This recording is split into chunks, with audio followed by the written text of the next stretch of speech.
કે દેશની તમામ ચૂંટણીઓમાં ભાજપ કરોડો રૂપિયા વેડફી નાખે છે, માણસો ખરીદે. તમે વગર પૈસા લડો છો.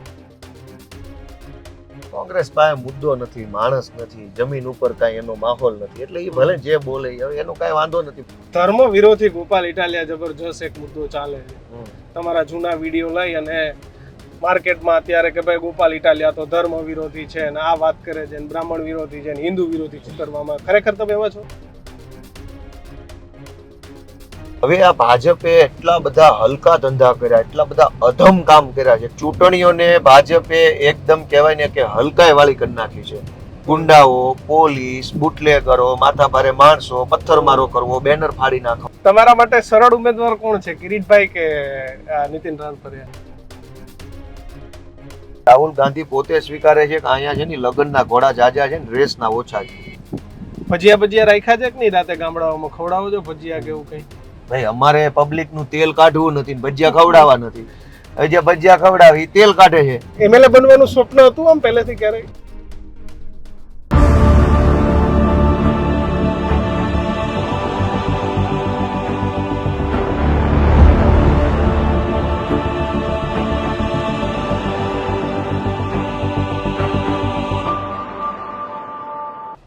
નમસ્કાર, વિસાવદરનો પ્રવાસ કરી રહ્યા છીએ.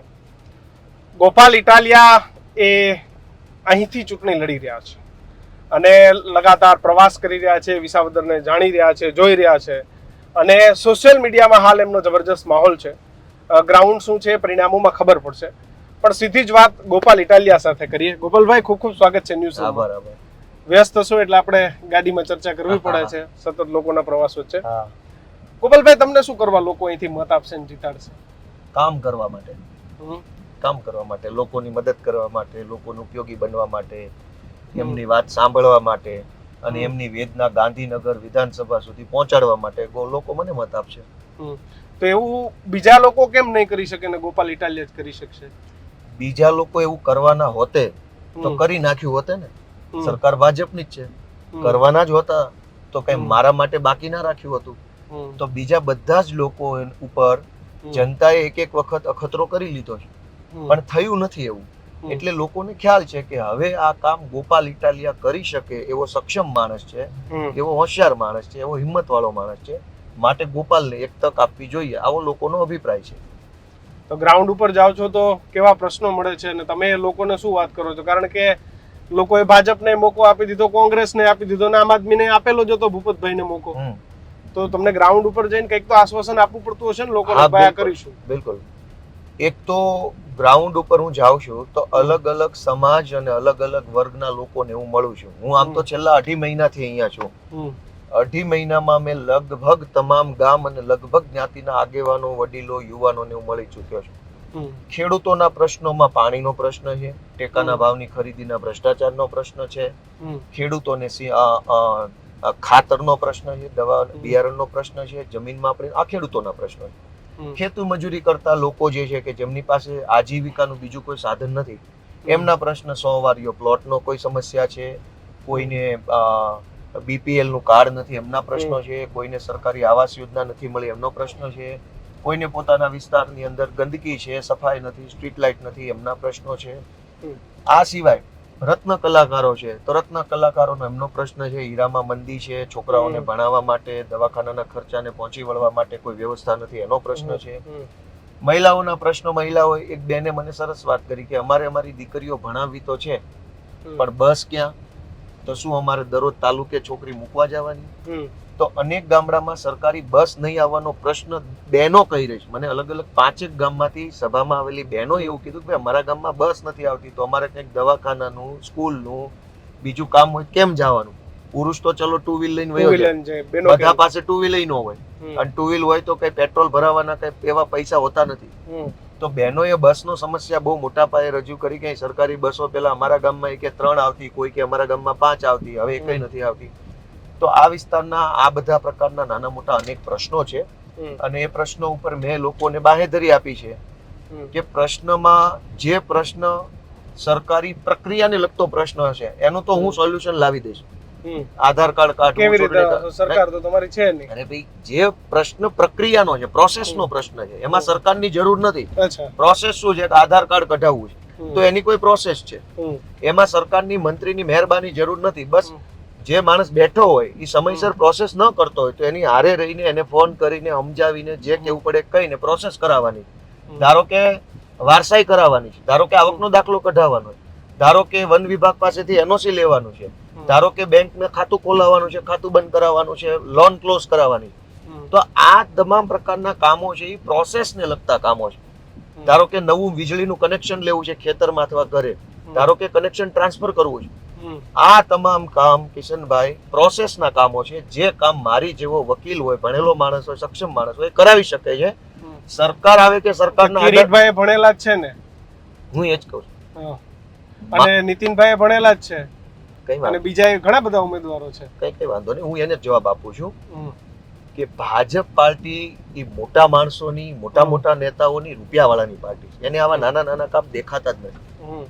જો એમની પાર્ટી નાના કામ કરવા વાળી પાર્ટી હોત તો આજ લોકોએ કેમ મામલતદાર ઓફિસ ધક્કા ખાવા પડે છે? હું એ જ કહું છું કે લોકોની સમસ્યા બહુ નાની સમસ્યા છે, બહુ જ નાની. અને ભાજપ પાર્ટી મોટા માણસોની છે. નાના માણસોનું નાનું કામ મોટી પાર્ટીના મોટા માણસો કરવાના નથી. એટલે નાના માણસોએ નક્કી કર્યું કે આપણે જેવો છોકરો આવે તો આપણું કામ કરશે. ઘર લીધું છે કે લેવાના છો જીતી ગયા પછી? ભાડે રહું છું અહીંયા. તો હું તો જીતી ગયા પછી પહેલાનો પ્રશ્ન નથી. હું તો લાઈફ ટાઈમ ભાડે રહેવા વાળો માણસ. હું જેદી પોલીસમાં હતો તેદી ભાડે રહેતો હતો, જેદી હું ક્લાર્ક હતો તે દિવસે ભાડે રહેતો હતો, જ્યારે હું કતારગામની ચૂંટણીમાં હતો ત્યારે ભાડે રહેતો હતો, હું વિસાવદર વિધાનસભાની ચૂંટણી અત્યારે હું ભાડે રહું છું. ભવિષ્ય ભગવાન જાણે. ધર્મ વિરોધી ગોપાલ ઇટાલિયા જબરજસ્ત એક મુદ્દો ચાલે છે. તમારા જૂના વિડીયો લઈ અને માર્કેટમાં અત્યારે કે ભાઈ ગોપાલ ઇટાલિયા તો ધર્મ વિરોધી છે ને આ વાત કરે છે ને બ્રાહ્મણ વિરોધી છે ને હિન્દુ વિરોધી ચિતરવામાં. ખરેખર તમે એવા છો? જે ચાંદલો તો કર્યો છે ગોપાળે. જે ખેડૂતો એને ટેકાના ભાવે માંડવી વેચવા જાય અને લાખો રૂપિયા એની પાસેથી પડાવી લેવામાં આવે, એ ખેડૂતો વતી હું અવાજ ઉઠાવું તો હું હિન્દુ વિરોધી. પણ જે માણસો ચૂપ રહે, મૂંગા રહે અને તમાશો જોવે ખેડૂતોને લૂંટાતા હોવાનું, એ લોકો હિન્દુ સમર્થક થઈ ગયા.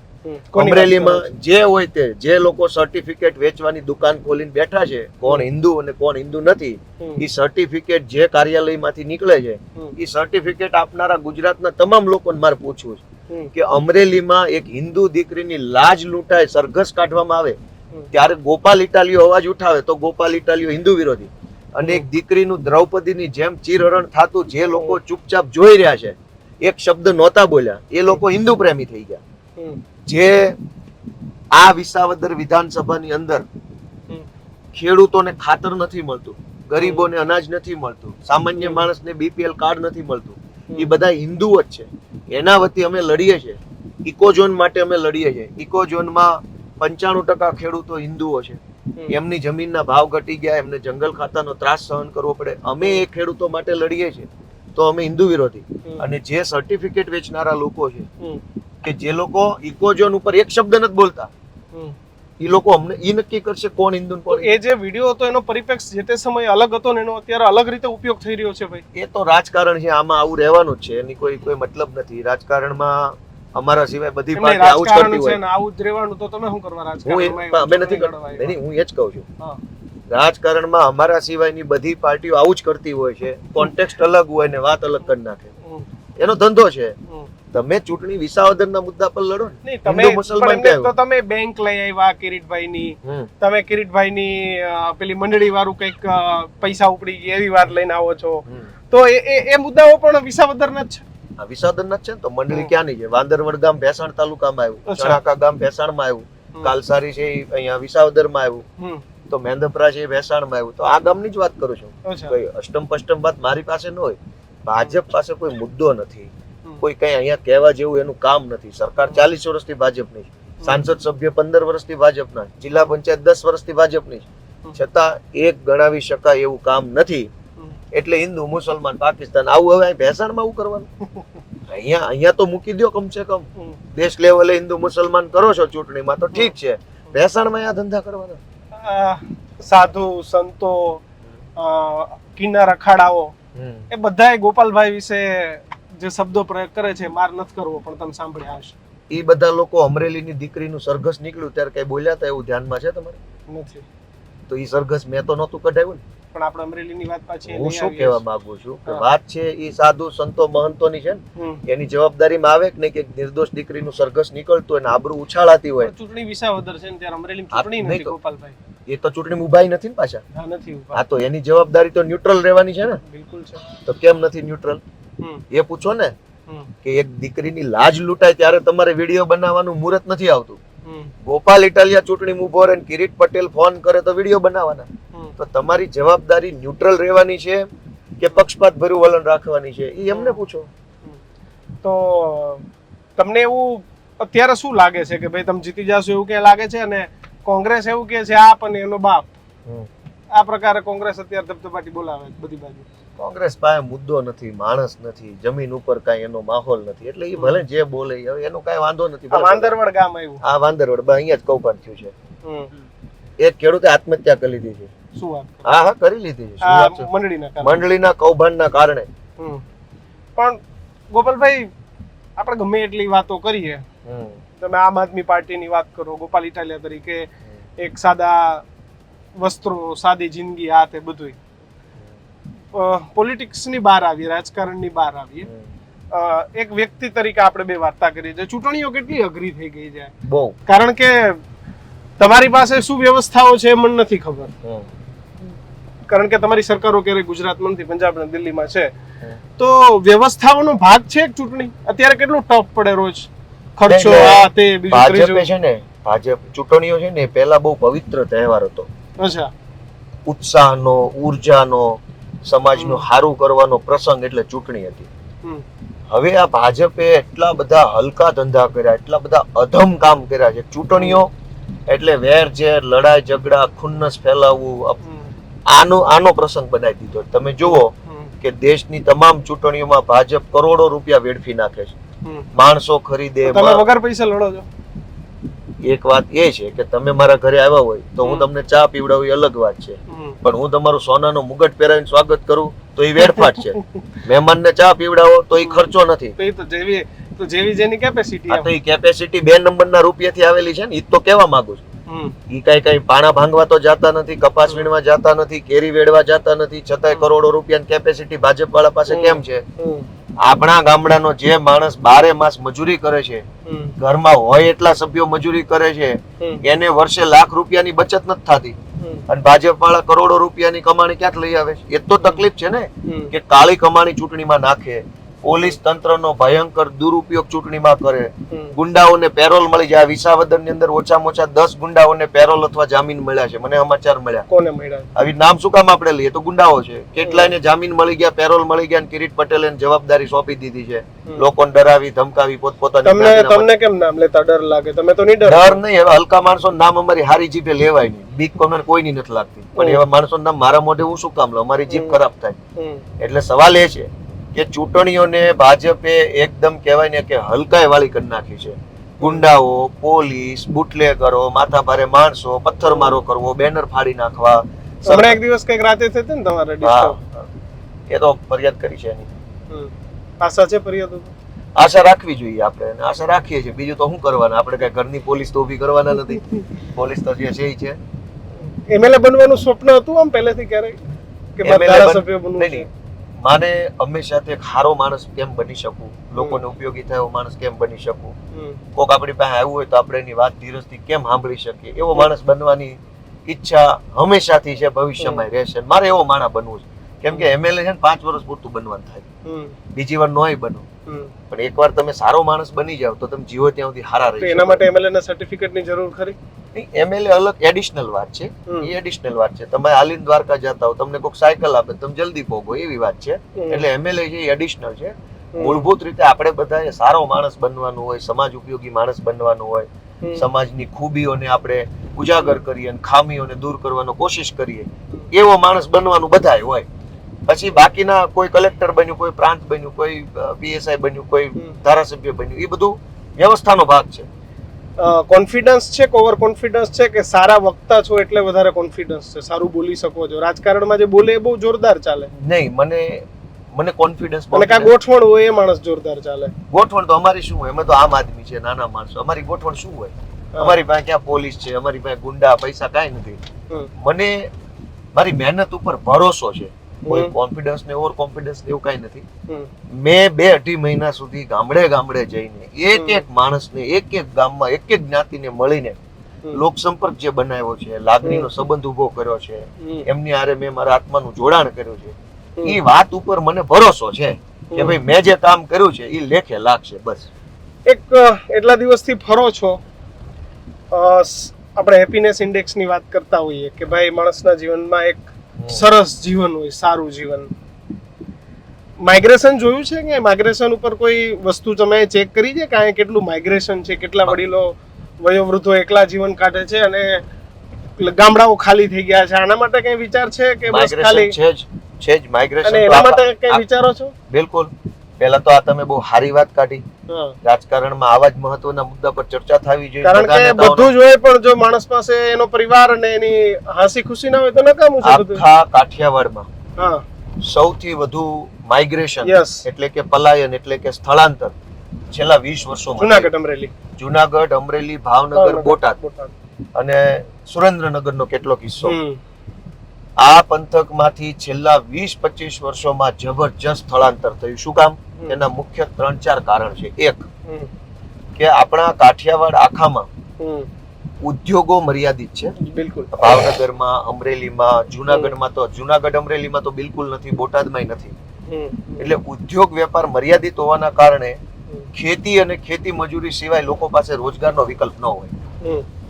હવે ખેતીની અંદર પાછું નવી સમસ્યા છે, પાણી નથી. સૌથી મોટી સમસ્યા પાણી, સિંચાઈનું પાણી નથી. એટલે ખેતી સમૃદ્ધ નથી. એટલે ઉદ્યોગ વેપાર ન હોવું અને સિંચાઈનું પાણી ન હોવું એ સ્થળાંતરના સૌથી મોટા 2 કારણો છે. પણ એના સિવાય એક ત્રીજું મહત્વનું કારણ છે માથાભારે લોકોનો ત્રાસ. આખા સૌરાષ્ટ્રની અંદર અનેક એવા માથાભારે માણસો ભાજપે પેદા કર્યા છે, ભાજપે એને મોટા કર્યા છે, ભાજપે એને હોદ્દા આપ્યા, ટિકિટ આપ્યા અને એવા ગુંડાઓ બનાવ્યા છે કે જે ગુંડાઓની સાથે રહી શકાય નહીં. એટલે માણસ શાંતિની તલાશમાં, માત્ર પૈસા માટે નહીં, ગામની અંદર કોઈ માથાભારે માણસ હોય એનાથી ડરીને જીવવું એના કરતા શહેરમાં કે નાની ઝૂંપડીમાં રહીએ પણ આમ સ્વતંત્ર રહેતા હોય એવું લાગે. તો ભાજપની કેશુ બાપા જયારે અહીંયા હતા ત્યારે એવું કહેતા કે દાદો એક, હનુમાન દાદો બીજો કોઈ નહીં. આ વાક્ય ગુંડાઓના વિરુદ્ધમાં બોલતા, કેમ કે એ જમાનામાં ગુંડા ખૂબ હતા. પણ કેશુ બાપાએ ગુંડા નાબૂદી કરી. એમના ગયા પછી ભાજપે ગુંડાઓને પકડીને ટિકિટો આપી, હોદ્દાઓ આપ્યા, ચેરમેનો બનાવ્યા, બધું જ બનાવ્યા. તો પહેલો પ્રશ્ન ઉદ્યોગ વેપારની વ્યવસ્થા, બીજો પ્રશ્ન સિંચાઈનું પાણી, ત્રીજો પ્રશ્ન સામાજિક સુરક્ષા એટલે કે ગુંડાઓથી સુરક્ષા. આ 3 મહત્વના પ્રશ્નોને કારણે મોટા ભાગના લોકોનું સ્થળાંતર થતું હોય એવું મારું માનવું છે. એના માટે કઈ છે પ્લાન? એના માટેના પ્લાન 2 છે, જેમાં સૌથી હેલો પ્લાન એક ઈ છે કે પહેલા તો ગુંડા ઉપર કંટ્રોલ કરવામાં આવે. દરેક માણસ કઈ રૂપિયા લેવા શહેરમાં જાય છે એવું નથી. લોકોને અહીંયા શાંતિ મળે છે. ગુંડાઓ ઉપર કંટ્રોલ લાવવું એ પહેલું કામ છે. બીજું કામ સિંચાઈના પાણીની વ્યવસ્થા, જે બહુ આસાન કામ છે. શું કામ? અહીંયા ગિરનાર પર્વત છે, અલગ અલગ અનેક ધાર છે, હજારો લીટર ક્યુસેક પાણી જે કહેવાય એ વહી જાય છે. સરકાર એક ડેમ હારો નથી બનાવી શકતી. અલગ અલગ ગામડામાં, અનેક ગામડામાં ખેડૂતોએ મને કીધું કે અમારા ગામમાં ફલાણી જગ્યાએ અહીંથી આની વચ્ચે ડેમ બની જાય ને તો 10 ગામમાં પાણીની સગવડ થઈ જાય એમ છે. સરકારે સર્વે કરવાની જરૂર નથી, એન્જિનિયરોને પૂછવાની જરૂર નથી. ગામના લોકોને ખબર છે ક્યાં ડેમ બનાવો તો કેટલું પાણી આવશે, પણ સરકારની ઈચ્છા શક્તિ નથી. આ પંથકમાં ક્યારેય ભવિષ્યના 100 વર્ષોમાં પાણીની તકલીફ ન પડે એવો આ વિસ્તાર છે. શું કામ? કે ગિરનાર ઉપરથી પાણી જેટલું આવે છે પણ કોઈ રોકતું નથી, પાણી બધું વયું જાય છે. તો પહેલો પ્રશ્ન ગુંડા નાબૂદી, બીજો પ્રશ્ન સિંચાઈનું પાણી. આ 2 પ્રશ્નનો હલ થઈ જાય એટલે ખેતી સમૃદ્ધ થાય, વેપાર પણ સમૃદ્ધ થાય, નાના મોટા ઉદ્યોગ આવે તો સ્થળાંતર અટકી જાય. ભજીયા રાખ્યા છે કે નહીં રાતે ગામડાઓમાં? ખવડાવો છો ભજીયા કે એવું કઈ? ભાઈ અમારે પબ્લિક નું તેલ કાઢવું નથી, ભજીયા ખવડાવવા નથી. જે ભજીયા ખવડાવે એ તેલ કાઢે છે, અમારે એ કામ જ નથી. એટલે ભજીયા ચાલે છે કે નથી ચાલતા એમાં કાઠિયાવાડ? મને ખબર નથી, હવે ભજીયા તો ખબર નહીં હવે હું હોય. તમે રાખ્યા કે તમે નથી રાખ્યા? ના આપણી પાસે પૈસા જ ક્યાં છે તો કેમ રાખવાના? ગોપાલભાઈ, તમારા માટે સરળ ઉમેદવાર કોણ છે, કિરીટભાઈ કે નીતિન રાનપરિયા? એમાં સરળ ને અઘરું ન હોય. યુદ્ધમાં ઉતરેલા સૈનિક માટે બધું યુદ્ધ જ હોય. અચ્છા. આ સૈનિક આવશે તો હેલવું પડશે ને ઓલો એવું ન હોય. બધું લડવાનું છે પોતપોતાના અમે અમારા સિદ્ધાંતોથી લડીએ છીએ અને એ સિદ્ધાંતો હારે બાંધછોડ કરીને લડે છે. બસ આ તકલીફ છે. એ લોકો માટે તળિયે ઉતરવાનો કોઈ છેડો જ નથી કે કેટલું નીચે ઉતરશે. અને અમારે એક મર્યાદા છે કે અમે આનાથી નીચેનું કામ નહીં કરીએ. ભાઈ યુટર્ન મારજો. કોંગ્રેસના પાટીદાર નેતાઓ એ જબરજસ્ત લડી રહ્યા છે કે આને અમારું રાજકારણ પતાવી દીધું હોય. એટલે કોણે? આમ આદમી પાર્ટીએ. ના, અમે ક્યાંથી પતાવી દીધું? બધાય 2-3 હજાર વોટે હાર્યા છે ને આમ આદમી પાર્ટી 4-4, 5-5 કે 10,000 ભાઈ વોટ અમે આપી નહોતા તે દિવસે કોણે હરાવ્યા હતા એને? ને તેથી જીતાતા જ ને 17 સરકાર બની ગઈ. સરકાર નથી. તો સરકાર 40 વર્ષથી કોણે રોકી છે? અમે રોકી છે. તો રાહુલ ગાંધી એમ કે અમારે હરિયાણા દિલ્હીનો બદલો લેવાઈ ગયો છે ને હરિયાણાનો ભાઈ લેવાનો. દિલ્હી ને હરિયાણા ખોટી વાત છે. રાહુલ ગાંધી પોતે સ્વીકારે છે કે અહીંયા છે ને લગ્નના ઘોડા જાજા છે ને રેસના ઓછા છે. હવે લગ્નના ઘોડા લઈને તમે રેસમાં ઉતરો તો હારવાના છો. એમાં અમે શું કરીએ? અને રાહુલ ગાંધીએ લગ્નના ઘોડા ને રેસના ઘોડા નોખા પાડવાનું અભિયાન આદર્યું. વાતને 2 મહિના થયા. હજુ નક્કી નથી થતું કયો લગ્ન વાળો છે ને કયો રેસ વાળો. હવે ઈ એની પાર્ટીમાં આટલો નિર્ણય નથી લઈ શકતા અને રોદણા અમારા નામના રોવાના, અમને ગાળો દેવાની. દિલ્હી ને હરિયાણા ને ગુજરાતમાં ક્યાં લાવો? તમારા લગ્નના ઘોડા મૂક્યા ઘરે. તમે તમારો લગ્નનો ઘોડો નોખો નથી કરી શકતા. રેસના ઘોડા ઘરે બેઠા છે, લગ્નના ઘોડા ડિસ્કો કરે છે. અને દરેક ચૂંટણી, અમુક ચૂંટણીમાં ઈવીએમ નો દોષ કાઢવાનો, અમુક ચૂંટણીમાં ગોપાલ ઇટાલિયાનો કાઢવાનો, અમુક ચૂંટણીમાં આમ આદમી. એવું થોડું હોય. તમે તમારી પાર્ટીમાં જોવો ને ભાઈ. અને એ પાછું હું નથી કેતો, રાહુલ ગાંધી પોતે ગુજરાતમાં આવીને કહીને ગયા. અને હજુ એક વાત કે હમણાં કયા રાજ્યમાં? બિહારમાં ના, મહારાષ્ટ્રના એક કાર્યક્રમમાં રાહુલ ગાંધીજીએ એવું કીધું કે ગુજરાતમાં તો મધ્યપ્રદેશના નેતાઓના ડ્રાઈવરોના નામ કે જિલ્લા પ્રમુખ બનાવવા માટે સિફારિશ આવી, એમ ભલામણ. તો આ બધા જે અમારા નામના રોદણા રોવે છે કોંગ્રેસના નેતા, એને કોક તો સમજાવો કે તમે તમારા ડ્રાઈવરોને જિલ્લા પ્રમુખ બનાવો તો ચૂંટણી તમે હારવાના જ છો. એમાં ગોપાલ ઇટાલિયા શું કરે? અને આ વાત હું નથી બોલ્યો, રાહુલ ગાંધીએ કીધી કે ડ્રાઈવરોને જિલ્લા પ્રમુખ બનાવે છે. લ્યો વિચારો. તો ગોપાલભાઈ, હવે આમ જોઈએ તો 9 દી રહ્યા છે યુદ્ધના. હા, આચાર સંહિતાના 2 દિવસ બાદ કરો તો 7 દિવસ. શું આશા રાખો છો? તમને કેવી રીતે શાંતિપ્રિય માહોલમાં તમારું બધું કામકાજ થવા દે છે? આશા એવી છે ભાઈ, કઈક જમણી સાઈડ લેવાના આવશો. આશા એવી છે કે ખૂબ મોટી સંખ્યામાં લોકો મતદાન કરવાના છે. જબરજસ્ત બમ્પર સંખ્યામાં મતદાન કરવાના છે.